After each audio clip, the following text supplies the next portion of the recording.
Lonar Lake, also known as Lonar Crater, is located at Lonar in Buldana district, Maharashtra. It was formed around 50 to 1,000 years ago when a meteor weighing 2 tons hit the Earth's surface. Meteorologists believe it to be traveling at an estimated speed of 90,000 km/h to leave such an impact.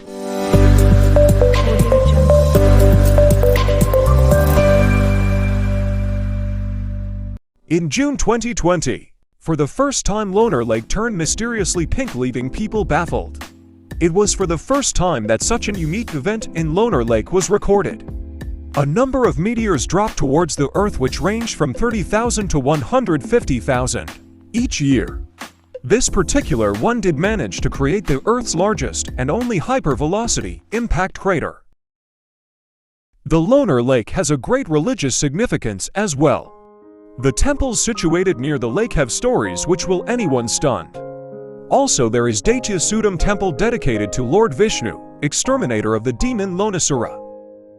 For wildlife photographers, Lonar Lake is heaven, as one can easily spot a number of migratory birds like shelduck, black-winged stilts, Brahminy ducks, blue jays, bioweavers, hoopoes, barn owls, and many more. To reach Lonar Lake, one can easily opt for flight, train, or by road. While traveling on this route, one can witness stunning views of the misty mountains, lush fields, and waterfalls if you end up taking a post-monsoon rail journey on this route. One can even stay at the Maharashtra Tourism Development Corporation resort near Lonar Lake. It is a good option for both food and stay and is closest to the lake.